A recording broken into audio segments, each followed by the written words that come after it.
welcome to Sixx with Sixx. This week's special guest, I have Neil, and I am beyond excited to be talking to Neil from Beyond Vegas. Welcome. Hi, how you doing? Very well, thanks. More to the point, how are you, Mr. Everything's Happening at the moment? Well, it's happening at the moment. We've just released our new album last week, Destination Unknown, and it's being received very well so far, so we're quite excited about that. Oh, that's what you want to hear, isn't it? Yeah, for sure. Before we talk about the new album and the album launch and all the exciting stuff that's coming up, I just wanted to go back in time just a little bit and get a little bit of the history and the vibe of Beyond Vegas. Tell me a bit about where you started, how long you've been going. Okay, it's a long story, but I'll try and keep it as short as I can. We've got time. I'm here We're for about this. 10 years old. We're 10 years Yep. old. I was tracked down by a musician friend about 10 years ago, and we thought we'd just start writing some songs as a virtual band. And band? we did a virtual band, having no plans to do anything other than being on GarageBand and putting a few things out and being clever with ourselves and thinking how cool we are. Yeah. And we thought, what are we going to call ourselves? So there was and still will be like a band named Simulator. You can put little things, it'll give you, wet paint or red socks comes out. Is that like one of your porn star names? You name me the first pet in the street where you lived. Is it that kind of vibe? A lot like that, I would think. So we kept getting Beyond and Vegas, but not in the same combination ever. So we had huge ambitions, so we thought, let's call it Beyond Vegas. I love it. And here we are today. So we started playing live around 2014 with a launch show up to like 2016. And then I moved from Melbourne to Ballarat after that to restart my life in some sort of respect. Yeah. And I put the band on ice for a couple of years. And then I had a wonderful thing called COVID came along because I started to reform the band. So we had the band was lined up and COVID hit. We couldn't rehearse, we couldn't meet each other. We just couldn't play really. So sounds that all blew over. A virtual band, doesn't it? Oh, it's fantastic. How much fun could that be? But it wasn't. So we finally started playing back with this new lineup, I would say 2 years ago, really. 2022 we launched. I did our first show at Musicland in Faulkner then, and do more shows after that, and then thought let's maybe put together some ideas for an album, which we did. Talked about it as you do for a long, long time, didn't know anything about it, and then finally booked a studio, which is Homestead Studios in just out of Ballarat there. Yeah. And we recorded the 8 tracks plus another one in 1 day or 2 days. Oh, wow. And, we ploughed through it. It nearly killed us, but we ploughed through it. And then went from there into the mastering process, which was done at Incubator Studios in Thornbury. Yep. And then did the cover design and all the artwork and put it out last week on digital platforms and CD for those old school people who want to hold it and look at all the liner notes. So love the liner notes. I love that you did a CD as well. Thank you. We're really quite proud of it, yeah. You should be. It's actually really, really good. And the first song, the opening track actually gets you right in. And I feel like, I hate saying it because I don't want to categorize anything. I just feel like that's such a radio-friendly song. I feel like you could turn on any radio and anyone could listen to that song and instantly like it. And I just would find it a very universally appealing song. That's just my personal opinion. So I guess I'm going to say I totally agree with your lead track. So It's Always Someone Lonely was the lead track, wasn't it? That's right. And I wrote that in Broken Hill. I used to, back in my old life years ago, sell advertising in motel compendiums. And I got the Broken Hill. I got the Broken Hill gig, and there's nobody in the town. Seriously.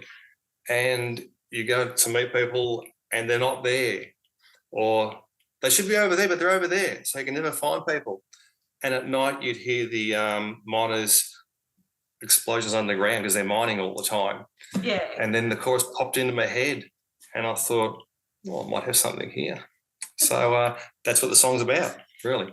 Oh, well, I love it. I reckon it's an absolute ripper. Thank you. Was it intentional? Did your album actually launch on Halloween? Was it October 31st? It turned out to be that way, yeah. Oh, so that was not a planned thing? As in it wasn't not really. It themed launch? No, it just happened to be Halloween. It's a memorable That's all. night.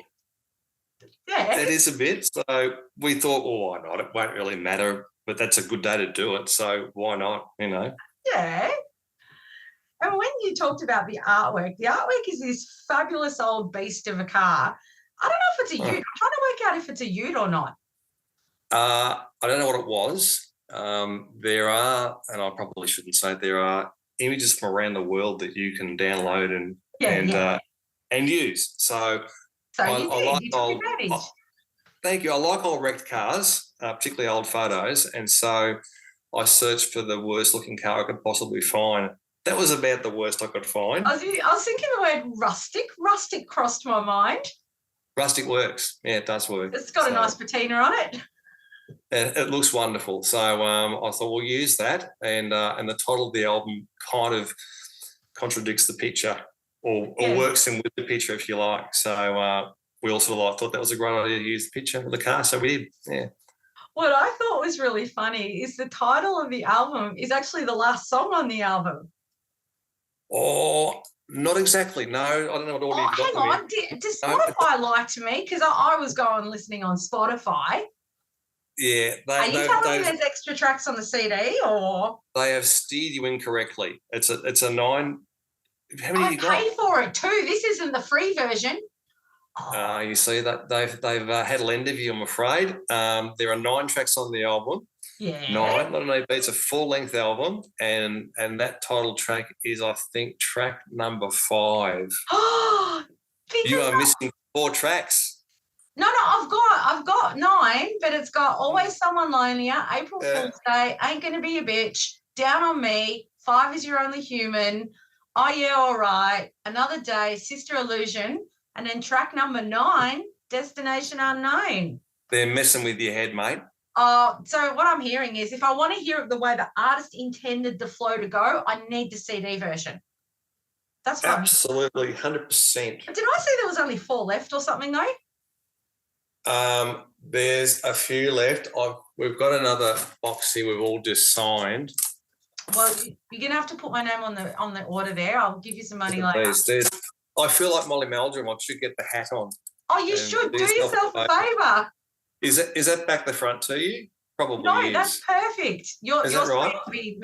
It's perfect for us. There you go. There's the album and there's the back cover. And if you look very carefully, you'll see the order of the songs we're talking about. Now that's so interesting. It definitely says number 5, Destination Unknown. Wow. All right. I'm going to cross-reference every CD I listen to Spotify now. It's money poorly spent, Spotify. I'm just I know when you don't pay for the premium version, you get ads and you get them in whatever order you get them in and all that. But anyway, it's not about me. It's about you. You are way more interesting than me. Oh, thank you. Well, it's true. I was really intrigued because I was trying to do some research on your band. I had my Detective Pikachu going on, and it appeared to me that this might actually be your first full-length album release. Is that right? Well, almost. If you go back in time into the late 90s, I was in a band called Bored Housewives as the guitarist, a rhythm guitarist. And if you look very carefully Google Bored Housewives on YouTube and not on the internet. Did you say Bored Housefires? Bored Housewives. Oh. So be careful what you Google, now I see. And you'll see me back in the day rocking out with a leopard skin vest on to a few songs there, and so that we did an album back then for that band. I think it was a 7-track EP LP back in the day, which we released. then I kind of quit music back in around 2000 as life takes you with different things and challenges. And I guess I was off again until Beyond Vegas began in 2014. I was tracked down, and then this urge grew out of my chest to go and do it all again, and why not? So here we are. I'm glad you did. Thank you for doing that. It was worth it. Yeah. It was definitely worth it. Because one of the songs on the album, which I wouldn't dare say what number on the album it is, thanks Spotify. Better not. I don't know if these things get censored, but anyway, Sister Illusion, which firstly I really like the song. Secondly, I feel like that might be a song you had cooking for a long, long time. Is that one you had in the back pocket from many years ago? Pretty true, yeah. Yeah. And are the rest of the songs reasonably new comparatively? Let me think about that. I should read the back of the album. Hang on. What songs have we got? Let's see. Destination Unknown is a very old track. Really? I've written a very, very long time ago. And Sisters, probably not quite as old as that. Well, I feel like that one might have appeared on Bandcamp about 8 years ago. It probably would have. It would have. A different version, and probably a virtual version, if you will. Oh, I'd love... Well, why I was really interested and zeroed in on it, apart from the fact I really like the song, I felt like it must have had a connection to you, or you must still love playing it, or to bring it onto the new album, or maybe it's just because it evolved so much. What is the story for you behind that song? It did evolve. It's really, and I should not say this without making it sound flippant, but it's really a song about, I won't say the benefits, or about the usage of medicinal opiates for pain relief. Right. It's all right. So I'm not afraid of an answer when I ask a question.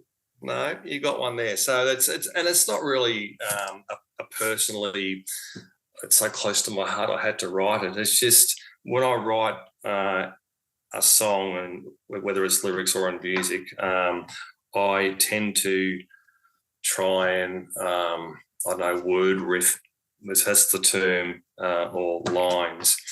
And when I'm starting a song, writing those lyrics, I don't know where it's going to go.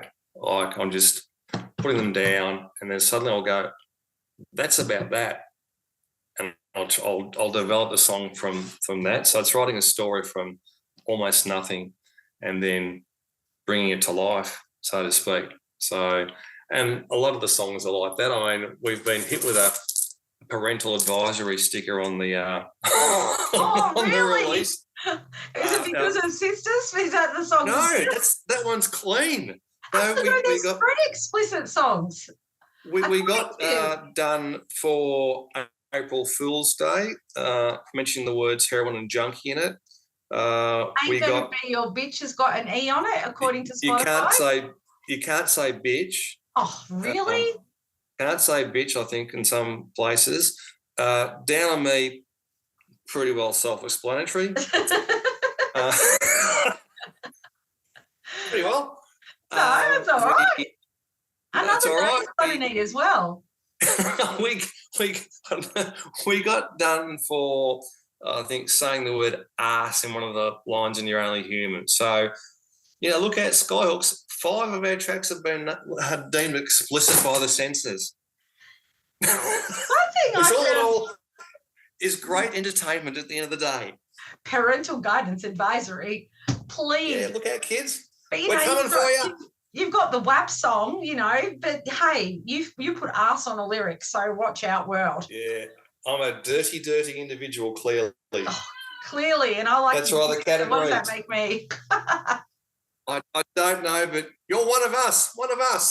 Join us. That's it. You're in. I'm in the cold of Beyond Vegas. I'm okay with this. I am totally at peace with this. Sweet. Very good. You're stuck with me now, so good, bad, or indifferent. Right. Welcome to the lunacy. I'll fit right in. So you have been sort of back performing in the last 2 years, you were saying? Yeah. We like I said, we had a pretty good run 2014 to about 16, and then from about 22 we started playing again. Here's the trick: like we're based in Geelong and Ballarat. Yeah. We're playing at the Bowen in Geelong here and there, which is good. We're doing a show at the Bowen on January the 19th. It's a Sunday, and it's an afternoon session. Awesome. So there's us and two great Geelong bands, Ivy Black and 4 Days, are joining us for that particular event. And our launch is November the 30th on a Saturday night at Melbourne Musicland with Catch 23 joining us on the night. Saw that. So that's going to be a cracker. It's going to be ripper night. And for those of you who like Guns N' Roses, in the other room there'll be the tribute band there, and I think it's either a Skid Row or a Motley Crue tribute act as well. So go see them, then come and see us, then go back, and then exactly. And it's easy to work between the two. It's quite easy. It's just walk in. It's fantastic. We love it down there. And if you like to get some hot food as well, that's the place to go late at night, and it's a good place to be, really. Love it. Absolutely. And a special shout out to Tori if she's watching this one. Hello, Tori. Hi, Tori. So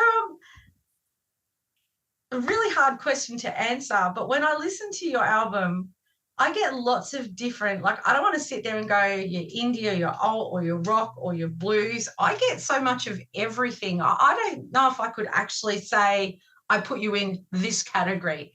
So I'll ask you, what do you measure your influences on, or what do you think your sound would be? If someone hadn't heard you yet and was going to check you out on the back of this interview, because, we need to listen to this album. Okay, all right. Okay, I've got a list of my influences here. So I made some terrible notes earlier. You legend. With spider scroll writing. Now, I wrote down my biggest influence would be David Bowie. Nice. Sex Pistols. Yes, I got that vibe off one of the songs, very much so. Another Day's got Steve Jones' guitar in it, I'm sure. So, and then you can go to Beatles, you can go to everything from Smithereens, Delamitri, you go through it, Goo Goo Dolls even, and that's just me. Now, I'm writing with Mark Marsden. We've got some dogs here, by the way. Oh, welcome. Hello, woofers. Yeah, they're barking at nothing, which is what they do. That's my sort of take on things. But Mark Marsden, our lead guitarist, whose older brother was in a band called Virgin Soldiers. You may have heard of them. Yeah. Metal band. So he's a bit of a guitar whiz. But he's a Pink Floyd nut. So you probably hear some Pink Floyd sort of styles of playing in our songs. He does some sweet solos, though. Like, I do notice the guitar on it. Oh, man. He's probably going to watch us and go, oh, thanks. But he's a brilliantly gifted guitarist. And we just watch in awe as he pulls this stuff out of nowhere. Yeah. And how do you do that? And we send songs back and forth to each other, which go into the iPad Garage Band. I put the lyrics on there, and there's a song that we've written like that. So he's an amazing part of what we do. But as far as influences go, it's always happened in the years. You get someone that comes along and says, you guys are great, but if only you could sound like that. And our answer to that is, we'll sound like how I want to sound, thanks very much. We don't care what you think. If it's going to be a heavy doom death metal sort of grungy thing, it's going to be that. It's going to be slide guitar. It's going to be that. Funky, it's going to be that. You're going to get the whole lot. Funk. There's song with funk. There's definitely a song that I felt the Sex Pistols very much. And even I feel like there's a little bit of blues hiding in there sometimes. Yeah, there definitely is. So we don't restrict ourselves with the style, which is a big mistake for a band to do. Some bands do that, and that's great for them. And I love AC/DC and would never, ever diss them at all. But every song ever you hear is going to be AC/DC. Yeah. They're not going to really vary. But that's them, and we love them, and that's fantastic. Love them to bits, always have. But we just want to be us. And if us means writing a funky song, a heavy song, a a Pistol song or any song, we're not going to say, I'm not going to do it because it won't fit the mould. So we are the mould. We decide what the mould's going to be, really. Yeah. What's your favourite to play live? Is there one that you particularly really just get you going? I would say Another Day for sure. We usually finish with that. But I think for the cheekiness, Down in might be a song we do. I like that. Yeah. That's and you know, we played the Basin Festival in March last year, and they said do an encore, and Dan's going do a cover. I said no, we're doing Down on Me. I said, Mum and Dad, put your kids away. This really isn't for them, but here you are. And we got away with it, and we've been asked back every year, I think. So hopefully we'll be back again this year coming up. But you're close too. You were the finished band for the festival, weren't you? We finished last year's Saturday night's performances. So it was got the full light stuff, and we got sweaty and tired, and then packed it up and put in our car. And I think I stayed up there in some Airbnb. It was just too far to go home. So we had a great time. So we loved it. Yeah, it's really good fun. But those two songs are probably our favourites. What else? It was good too, because someone actually filmed a couple of your songs and put them on YouTube. So you can actually see your live performances, which I love that. Like I'm that chick. I want to see it. Yeah. Oh, good on you. That was really cool. Good on you, that chick. That's awesome. Yeah. So I think that was Alvin, our drummer, actually sits with his little tripod of camera, and he films it all the time because he wants to film it, and we love getting the film that he's filmed or taken, and we can sort of like go, well, that was energetic. But also that's where the guitar comes to life a lot too. That was where I really did notice some of the solos, but I think studio and live are just so two different things. I know they're the same songs, but they're just different, you know? Yeah, definitely different. I mean, we sort of like someone said to us after that show last year or this year that you guys are so raw, you're raw. And I thought, we are pretty raw, but that's a good thing. Yeah. We're not going to be some sanitized, band at a cornflake packet. It's going to be, you will do this as a band, and we'll just, do what we want to do, really, do a good show, hopefully. And if that means running out through the crowd up to the desk and watching the band from afar and then going back, which is what I did. Yeah. So I sort of went out to the desk and said, not bad, are they, this band? And then I walked back to the stage. And I give Al a special shout out too. I've known Al for a few years, so definitely right? Mad shout out to him. It was I didn't even know he was in your band until I was doing the research. I'm like, oh, he's going to think I'm an absolute idiot, and rightly so. Too. Rightly so. He's awesome. We live about 5 minutes away from each other, so we usually catch up during the week. And are you home? Yeah. Coming over? Yeah. All right. So let's do this. No, it's really good. Yeah. So how did you find your current lineup? Obviously you and Mark were the songwriters from way back, so you two have No, we weren't. No. So he wasn't with the virtual thing? No, he was not part of that. Okay, so we, like I said, the guy who tracked me down is actually a policeman, so he was so good at doing it. Yeah. He tracked me down. And we played on the original demos and songs there. But he left back in 2017. Oh, wow. So really we had a guy in between him and Mark that played 2 or 3 shows, and he was a great guitarist too.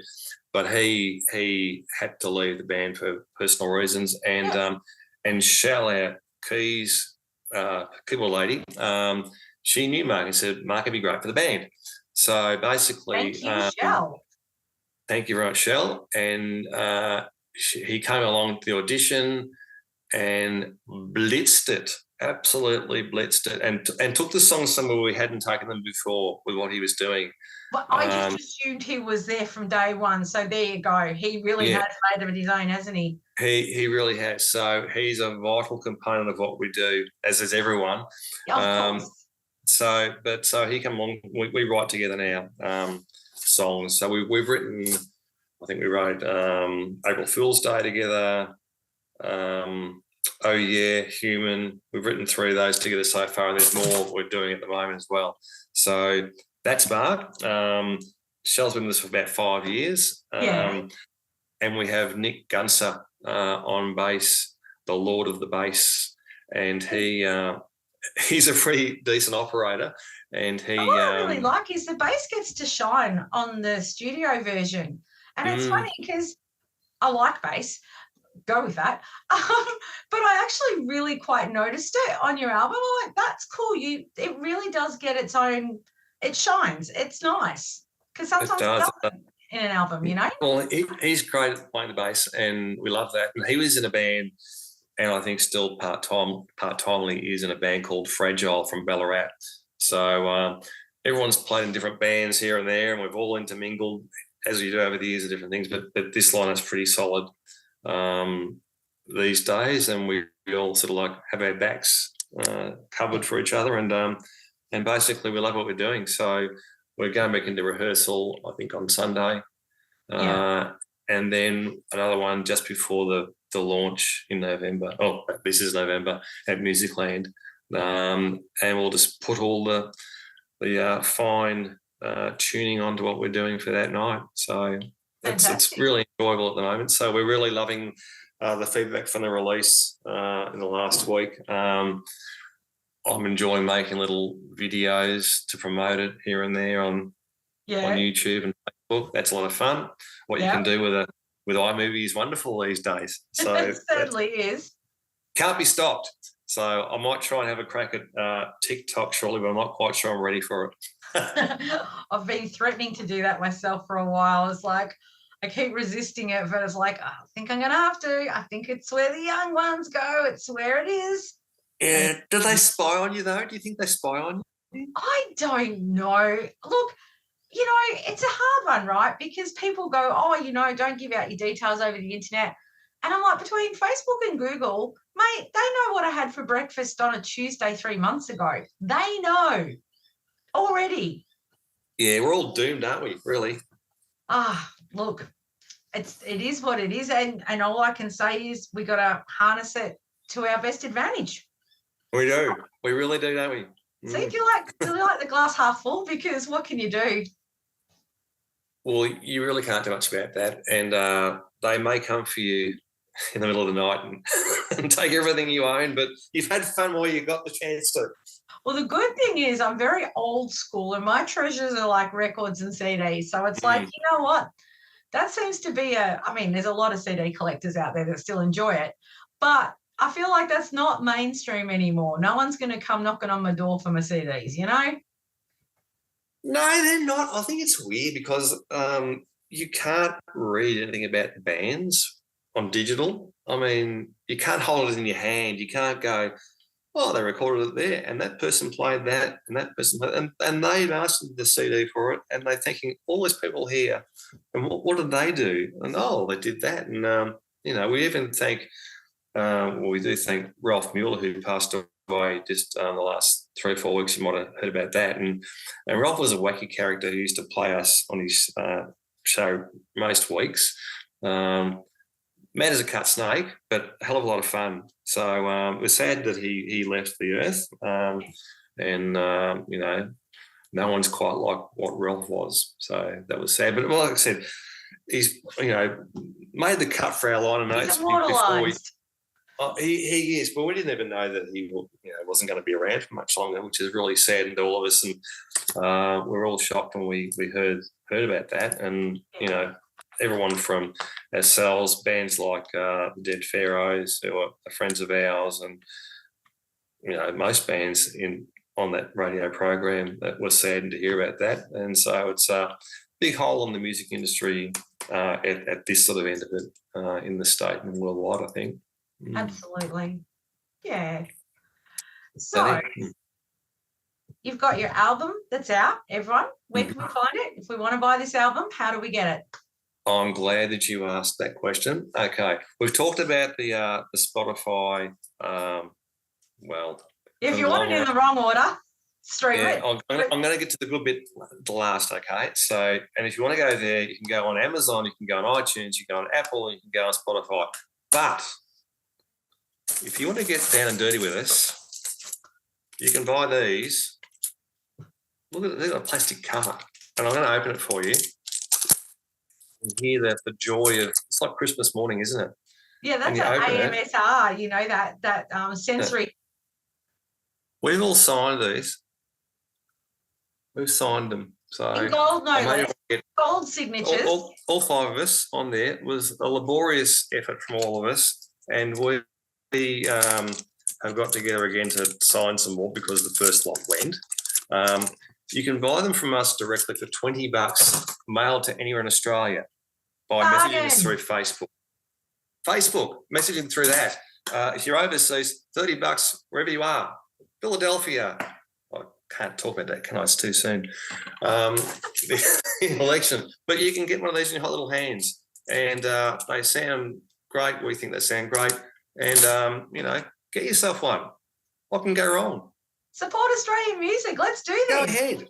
Help us out. You know, we're going to obviously use the funds to do another album. So, you know, and pay for merch and stuff like that. So go ahead and you know, help us out and come along and see some great bands at some great venues and get yourself out there on the floor. You know, jewel yourself around.